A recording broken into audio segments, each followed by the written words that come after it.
con ustedes, como les dije hace unos minutos. Vamos a seguir con este módulo que es el módulo 3, seguimos con la programación didáctica. Ustedes ya han visto en las primeras unidades del módulo cómo se arma una planificación didáctica, una programación, cómo se plantean los objetivos, cuáles son las competencias que se deben plantear, y nos quedaban estas dos últimas unidades para ver cómo se seleccionan los contenidos y, por último, cómo se realiza o qué estrategias de aprendizaje o estrategias de enseñanza se van a poner en práctica. Precisamente esta unidad nos va a hablar de las estrategias de enseñanza. ¿Cómo definimos una estrategia? Es un conjunto de procedimientos apoyados en técnicas de enseñanza que tienen por objeto alcanzar los objetivos de aprendizaje. Esto es muy importante el tener en cuenta, es decir, todos los procedimientos y todas las técnicas que nosotros aplicamos en una clase para que el contenido sea asimilado por los alumnos necesita de un tipo de estrategia específica de acuerdo a la cantidad de alumnos, al grupo de alumnos, a las características de los alumnos y al tema que se va a desarrollar. ¿Cuáles son los aspectos a tener en cuenta en una estrategia? Podemos ver de que no existe una estrategia única. O sea, que nosotros no podemos decir que todos los temas de la unidad del programa se van a trabajar con una sola estrategia. Tenemos que ir ejercitándonos o experimentando con una estrategia y a su vez evaluando la aplicación de esa estrategia. Si la estrategia no da resultado, indudablemente tenemos que cambiarla por la otra. O sea que no es el aplicar las estrategias sin ver si realmente producen los efectos que queremos o por el contrario si tenemos que utilizar otra estrategia.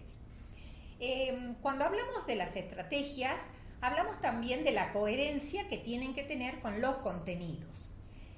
Si los contenidos son de un determinado tipo, no podemos aplicar una estrategia porque sea la que ya usamos con los otros temas.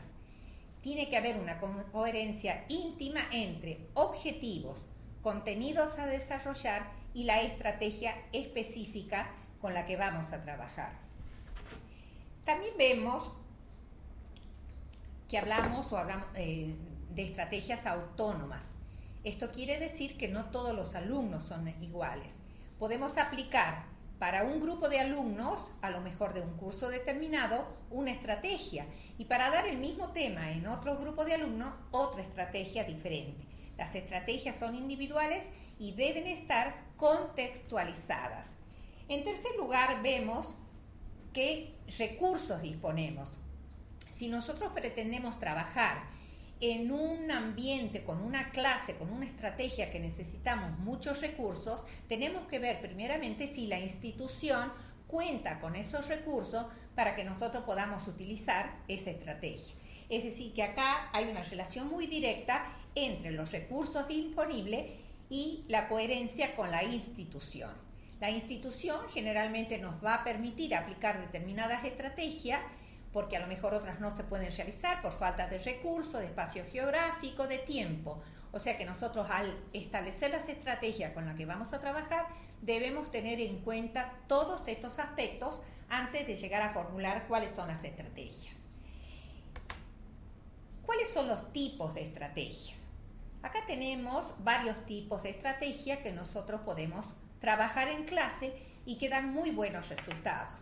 Por ejemplo, tenemos el aprendizaje basado en problemas, el estudio de casos, la simulación, la dramatización y la exposición.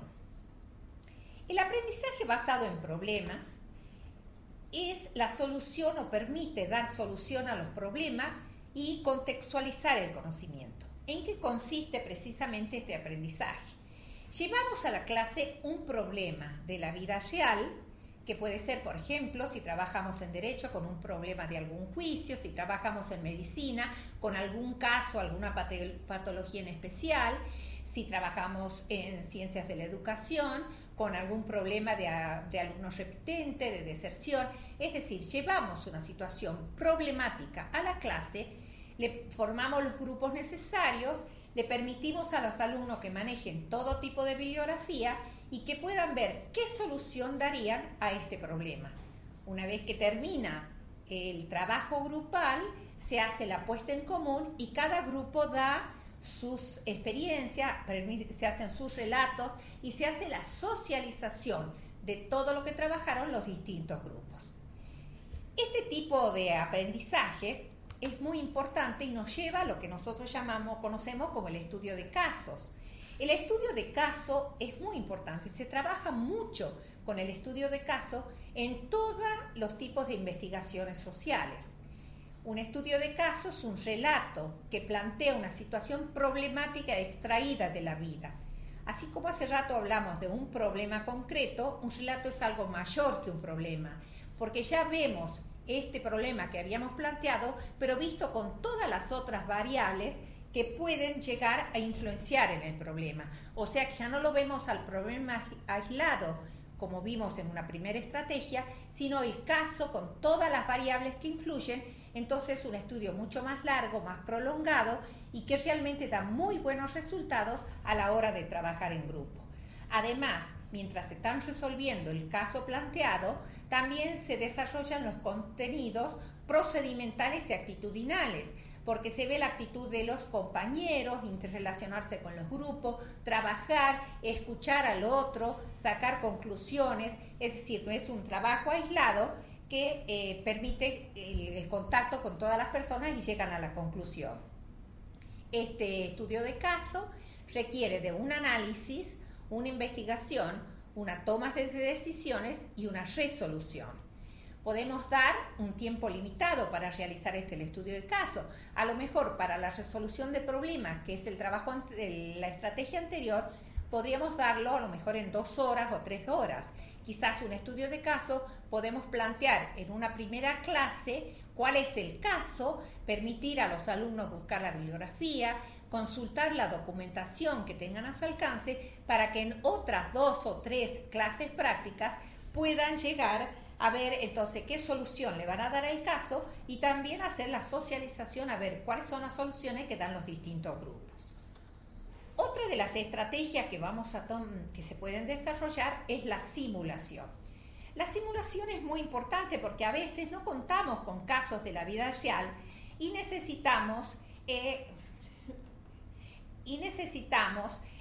plantear o simular una situación.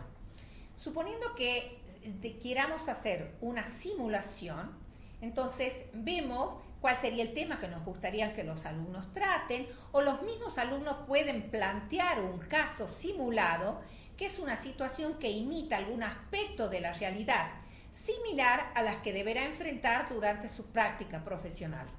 Si no tenemos un caso concreto, podemos hacer de que los mismos alumnos planteen o simulen un caso, simulen un problema, entonces estamos trabajando como si fueran casos reales. Pero hay que tener mucho cuidado a la hora de simular un caso, de no salirse de lo que podría ser una situación real, de tener en cuenta siempre aspectos éticos y legales a la hora de plantearlo, es decir, que un caso responda a una similitud de la realidad y no que sea algo que vaya más allá o que abarque aspectos que no se deberían tomar en una simulación. Después de la simulación tenemos la dramatización. La dramatización es muy importante, da muy buenos resultados en la mayoría de los casos en la que se aplica. Uno piensa a lo mejor que la dramatización es para alumnos de corta edad, pero sin embargo se han hecho experiencias con personas mayores y da muy buenos resultados. Es decir, es el caso, pero en donde unas personas toman la posición de cada uno de los roles de los miembros que están dentro del caso. Suponiendo que quisiéramos dar un ejemplo de un juicio, bueno, una persona será el abogado, el otro será el fiscal, el otro será el acusado, el otro será el testigo. Si tomamos un caso de la medicina, bueno, uno puede ser el médico, el otro el paciente, el otro el familiar del paciente, el enfermero. Y lo que permite hacer la dramatización es que las personas cumplan estos roles y puedan sacar de sí, es decir, todos aquellos miedos que tienen para poder expresar lo que realmente sienten en relación a este caso. Por eso decimos que permite la libre expresión de sentimientos, actitudes, creencias y pensamientos. Esta dramatización, entonces, como acabamos de decir, se representa una situación muy similar a una vida real, en donde cada uno cumple el rol que él quiere desempeñar. Hay personas que les gusta más desempeñar un determinado rol que otro, y bueno, entonces se los deja que cada uno de ellos elijan sus roles. Y bueno, por último tenemos la exposición. La exposición es una técnica o una estrategia que hasta hace unos años ha tenido mucha utilidad, es decir, se la consideraba como uno de los pocos medios de desarrollar una clase. Es explicar un tema con la intención de informar. Actualmente las clases magistrales se van reduciendo, sin embargo, tienen también su punto positivo, pero siempre y cuando estén organizadas, ordenadas, en donde el docente no se salga de los conceptos que va a trabajar, porque a veces frente a preguntas de los alumnos puede él desviarse y terminar en una desorganización total. La exposición oral debe ser clara, debe tener objetivos planteados, un desarrollo de la clase y conclusiones de la clase. Y esto sobre todo debe hacerse en forma clara, sencilla, ordenada, y tiene que tener una duración delimitada, porque una clase larga pierde la atención de los alumnos y por lo tanto es una clase que pierde todo lo relacionado a los procesos de enseñanza y de aprendizaje. Después de la exposición tenemos otras técnicas de dinámica grupal. Acuérdense que hace rato les había explicitado de que no es necesario trabajar con una estrategia específica, que podemos mezclar conceptos de distintas estrategias o de distintas dinámicas de grupo. Estas técnicas de dinámica grupal se utilizan sobre todo en eventos científicos, aunque también dentro de una clase son de mucha utilidad. Por ejemplo, tenemos el grupo de discusión. El grupo de discusión es un trabajo que se maneja en todas las clases prácticas, que es muy fácil de hacerlo, en donde se da un tema específico, se distribuyen los grupos, que tienen que ser más o menos de 4 a 5 personas, se les da el tema, se les da un tiempo delimitado, que puede ser aproximadamente 45 minutos a 1 hora y media, y todos los grupos trabajan en la clase con ese tema que se está tratando.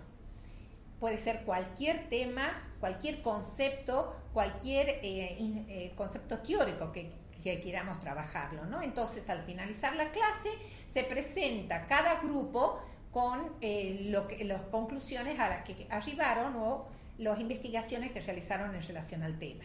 Siempre que hay un grupo de discusión, estos grupos que se trabajan de 4 a 5 personas, tienen que distribuirse los roles. No todos pueden leer, no todos pueden escribir, no todos pueden hablar. Entonces, por ahí, una persona es la encargada de leer, la otra es el secretario, que es el que va a tomar la nota, el otro puede ser el observador externo, el que está viendo si todos los miembros del grupo trabajan para tratar de que no quede uno relegado, y el otro puede ser el que expone cuando ya se hace la socialización. Después de otra clase o otra estrategia es el torbellino de ideas. Esta estrategia tiene mucha importancia y da muy buenos resultados cuando se trabaja con temas nuevos. Entonces, en el momento que empezamos un tema nuevo, lo que podemos hacer en una clase práctica es de que todos comenten o den ideas en relación a ese tema, que pierdan el miedo a hablar, que expresen sus opiniones con respecto a ese tema. Lo que hace el docente es, después que se da el tiempo limitado para que expongan todas estas ideas, se hace una secuenciación, se las escribe, ya sea en una pizarra, en un Power, con los instrumentos que esté trabajando, se hace una selección de aquellas ideas que responden al tema y desde ahí se empieza a armar el tema con las ideas dadas por los propios alumnos. Otra de las dinámicas de grupo es la mesa redonda. La mesa redonda, el panel de discusión y los simposios son muy importantes a la hora de tratar o a la hora de realizar un estudio de casos. Si nosotros vamos a trabajar con una mesa redonda, es el mismo tema en donde vamos a invitar a grupos de profesionales expertos en el tema que vamos a trabajar y cada uno va a exponer su punto de vista con relación al mismo tema. Es decir, es un solo tema visto por distintos profesionales de la misma área. A diferencia del panel de discusión, en donde yo voy a ver el caso, el problema o el tema con profesionales de distintas áreas que se van a interrelacionar con el tema en el que voy a tratar. Si yo quiero ver un caso médico, puedo invitar a psicólogos, asistentes sociales, sociólogos, lo mismo que si voy a ver un caso de un juicio. Es decir, me van a permitir ver ese caso que voy a plantearlo, expertos en psicología, en sociología, cada uno desde su punto de vista. Entonces tengo el caso concreto visto desde el punto de vista de los expertos en distintas asignaturas. Esto es muy importante porque volvemos a ver la importancia de la interdisciplinariedad en todas las disciplinas con las que nosotros trabajemos. No hay ninguna disciplina aislada, todas necesitan del aporte de las otras disciplinas. Y por último llegamos a los simposios, en donde se hace un tema específico, pero cada una de las personas invitadas puede tomar un punto relacionado con ese tema específico. Es decir, no van a hablar de un tema específico, sino cada uno de sus ángulos, de sus aportes, pero siempre los profesionales relacionados con el tema a tratar. O sea que hay un parecido muy grande entre la mesa redonda y los simposios. Van a tratar específicamente el tema que yo quiero desarrollar. A veces cuando vamos a eventos científicos, vemos, es muy común ver mesas redondas, paneles de discusión, simposio, pero por ahí salimos más conforme con los paneles de discusión en donde vemos el tema que se han planteado desde todos los puntos de vista. Bueno, con esto queda un poco más claro todo lo que quisimos ver en relación a las estrategias de aprendizaje. La verdad que me siento muy contenta de haber finalizado este módulo con ustedes. Ya estuve en el módulo 2 y bueno, ahora pude compartir este módulo 3 y me siento muy satisfecha. Creo que hicimos muy buenos intercambios en donde ambos aprendimos, los docentes de los alumnos y los alumnos de los docentes, haciendo un intercambio de experiencias, cada uno desde su profesión. Muchas gracias y buenas tardes.